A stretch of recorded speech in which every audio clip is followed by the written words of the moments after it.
In this video, we're going to add masonry piers to use them as columns.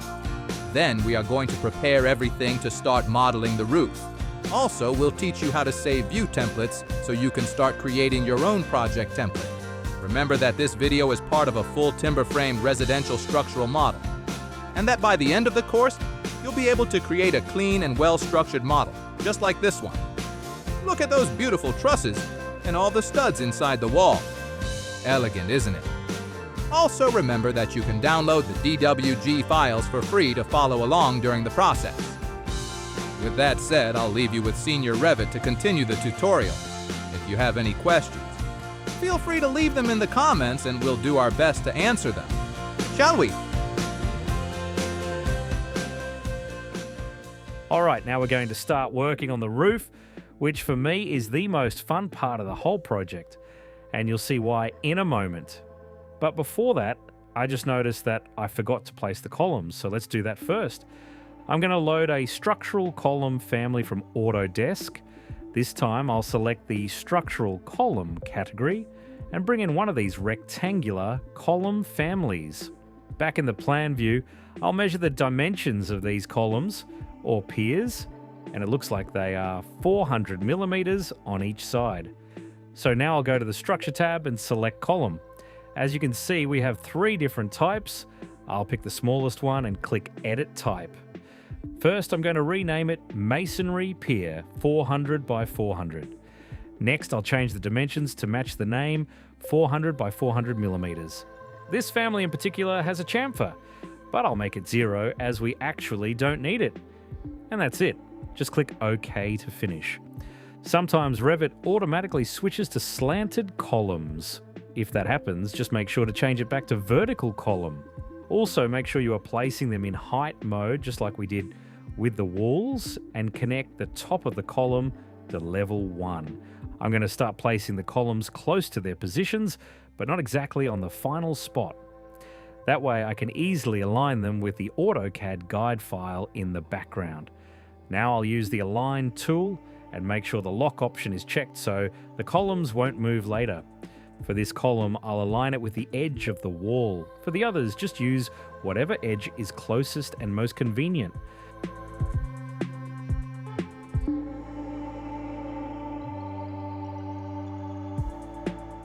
Now, since this column is not really a concrete column, but actually a structural pier made of masonry, I'm going to assign it the same material as the wall. So I'll select one of the walls, go to Edit Type, and open the Structure settings. Earlier, we used this material called Concrete Masonry Units. I'll right-click on it and rename it SR Masonry. Click OK on everything and go back to the plan view. Now we have a small issue here, similar to what happened with the door and window widths, but in the opposite direction. In this case, we don't want each column to have a different material. If I change the material of this column, it only affects this one, not the others. To fix this, I'll first go to the family editor that is already open and close it. Then I'll select the column and click Edit Family here at the top. This one is actually much easier to fix because even though structural material is a built-in parameter and you can't change its data, in this case you can easily change its type to a type parameter. And that's it. Hit OK to all to finish. Since I don't really need to keep this family file separately, I'll use the option to load the family back into the project and close the editor at the same time. I won't save the family file, and when Revit asks what to do, I'll just click Replace. Now once that's done, I can edit one column, change its material parameter, and it will automatically update all columns of the same type. To confirm that, we can jump into the 3D view and check that the columns now look the same as the masonry walls. And now that I'm looking at it, I realize we'll also need a lintel here. So I'm going to extend this wall. Actually, let me rotate the view because from here I can't select the face properly. There we go. Now I'll take this wall and use the Extend tool to trim it slightly so the walls join automatically. To create the lintel, I'll simply place a door opening right here and adjust its width so it fits between the pier and the wall. We can't do the same thing on this wall though, because the lintel would end up sitting on the stud wall, so for now we'll just leave it like this. We'll add roof beams later. Alright, now that this part is done, I'll open visibility and graphics again and turn the glazing identifiers off, since we don't need them anymore. In Revit, we can save not only project files, but also families, settings, and many other things. So all the adjustments we made for this view, like the transparencies, the blue wall lines, and so on, can actually be saved as a view template. To do that, go to the View tab and select View Templates. From here, you can create a template based on the current view. So I'll click that option and name it SR Working Plan. When you click OK, Revit will show you a list of all the settings that can be included in the view template. If you uncheck any of these options, those settings won't be applied when you assign this template to another view. In this case, I'm only going to include the specific settings, and then I'll click OK. Now, if later you want to review or edit the view template, you need to select Manage View Templates. That's where you can find all the view templates in your project. Here we can see the template we just created, and actually I'm going to delete all the architectural templates that I won't be using in my projects. I'll keep only the structural ones. All right, that looks good, so I'll accept the changes and go back to my plan view. We already created the view template, but we haven't actually assigned it to this view yet. To do that, go to the Properties palette, find the View Template option, and select SR Working Plan. So far, so good.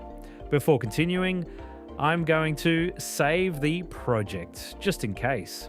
Of course, you can name the file however you like. All right, now we're finally going to start the roof framing for real. To do that, I'll create a new plan view for level 1. So I'll go to the View tab, select Plan Views, then choose Structural Plan, pick level 1, and click OK. For this new plan view, I'll also apply the Working Plan View template. However, in this view, you'll notice that the wall thickness is not 70 millimeters anymore, like it was on the ground floor. Instead, the walls are showing the plywood layers as well. That happens because the non-core visibility setting only works when the view actually cuts through the wall. In this case, the level 1 view is above the walls, so that rule doesn't apply. But no worries. We can actually fix this in a better way. What I'm going to do is modify the view range, but this time I'll set it so that nothing below level 1 is visible. That means both of these values will be set to 0. Click OK, and now you'll see that all the walls disappear. If we still want to see the walls as a reference, we can go to the Properties palette and find the Underlay section. Here I'll set the range base level to level 0. Now we can see what's on level 0 exactly as it appears there and use it as a guide. You might notice that both the model and the DWG file are visible here. That means we could use the roof outline from the CAD file to model the roof. However, sometimes having all those lines together can get a bit confusing. If you happen to have the roof plan, like I do, we can also import that drawings. So I'll go to the Insert tab, select Link CAD, and load the roof plan, exactly the same way we did earlier. And remember, these AutoCAD files are free to download using the link in the description, so you can follow this tutorial step by step. Once the file is linked, I'll unpin it and move it so it aligns with the ground floor plan. Now the view is much clearer, and we can easily see where the roof slopes and edges are located. So I'll select the Roof CAD file, and at the bottom of the screen, you'll see this glasses icon. Click it, and then choose Isolate Element. This will temporarily show only the element we selected, and you'll also see this blue frame around the screen reminding you that the view is temporarily isolated. Now, since the Structure tab doesn't include roof tools, we need to go to the Architecture tab and select Roof. There are 3 different ways to create roofs in Revit, but we're going to use the first option, Roof by Footprint, which allows us to create the roof directly from a plan view. From here, I'll use the Pick Lines tool to trace the edges of the roof from the AutoCAD guide file. Where the corners didn't connect correctly, I'll use the trim tool to close the loop. As you can see, by default, all edges are created as sloped edges, but in this roof, some edges are actually gable ends, so they shouldn't have slope. For example, this one right here, I'll just turn the slope off. These ones do need slope, as you can see from the hatch pattern, but this small one does not, so I'll disable it as well. This one here is also a gable end, so we'll remove the slope. This last one doesn't need slope either, and I think that's everything. Now to give the roof the correct pitch, I can select all these sloped edges and simply modify the slope parameter. Let's say the architectural design specifies 17.5 degrees. Once that's set, I'll click Finish, and we can see part of the roof, but not all of it. To fix that, I'll adjust the view range again. But first, let's close this window and open an elevation view to see how high the roof actually is. I'll open the east elevation. This is the default roof type that we used. As you can see, it's too thick, more than 500 millimeters, so I'm going to change it to something thinner like roof generic 125 millimeters. Then I'll click Edit Type, and for now I'll change the structure thickness to 35 millimeters, since this roof is supposed to represent metal sheeting. I can also assign a material that looks more appropriate. I'll type something like sheeting in the search box and just pick one of these materials. It doesn't matter too much for now. Click OK, and now we have a more realistic roof sheet. Now we can measure the height of the roof, which is roughly 2,200 millimeters. So we take that value and go back to the plan view, then open view range again. This time, for the top level, I'll select unlimited, since we don't actually have anything above the roof. But the cut plane needs to be set to a value just above the ridge so we can see the entire roof. Let's set it to 2,500 millimeters. There we go. Now we can see the whole roof layout. However, now we can't see the walls anymore, so I'll click on the SR Working Plan View template. To adjust some of the visual settings, go to V/G Overrides Model. Find the roof category, and under the transparency column, move the slider to 100%. Click OK, and now we can see everything together again. Let's jump into the 3D view to get a better idea of what we've done so far and check if there are any mistakes. To make the view cleaner, I'm going to hide the AutoCAD files using the glasses icon again, but this time I'll select Hide Category. Oh, actually that option only works for families. No problem. I'll just turn them off manually. There we go. Much better. Now, before we start placing the trusses, I'm going to create a section view right through the middle of the house.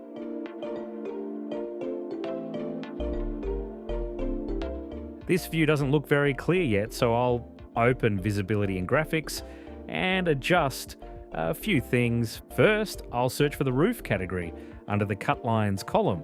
Click Override, select the thinnest line, which is line number 1, and change the color to grey. I'll also turn halftone on. Click OK, and now the section looks much clearer. Another thing that bothers me are these green lines which are coming from the AutoCAD files. We don't need them in this view, so I'm going to turn them off as well. First, I'll extend these levels a bit to the left and right, and that's done. Now go back to Visibility and Graphics, open Imported Categories, turn them all off, and click OK. In this section view, we can also add roof slopes, or as Revit calls them, spot slopes, to measure the roof pitch. Depending on which layer you want to measure, you can click on either side of the roof sheeting. Then you just click again to tell Revit which side of the line you want to place the tag. If you want to modify the units, you can select the tag and click Edit Type. Then go to Unit Format and choose Use Project Settings to reset the units. In this case, the default unit is degrees with 2 decimal places. I actually like those units, so I'll keep them as they are. Click OK, and now we have the correct slope angle displayed. If your project uses different units, you can always go to the Manage tab, select project units, and then modify the slope units from there. For example, you could switch to a ratio format with 1 decimal place. And the result would look like this. But for this tutorial, I'll just cancel that change and place the other slope tag on the opposite side. Of course, this is not the final roof height yet, because later we'll still need to adjust it based on the truss cord sizes. But for now, we'll leave it like this and move on to the next video. This one ended up being a bit longer than expected, but I promise that in the next video, we'll jump straight into modeling the trusses. And trust me, you won't regret watching the next part.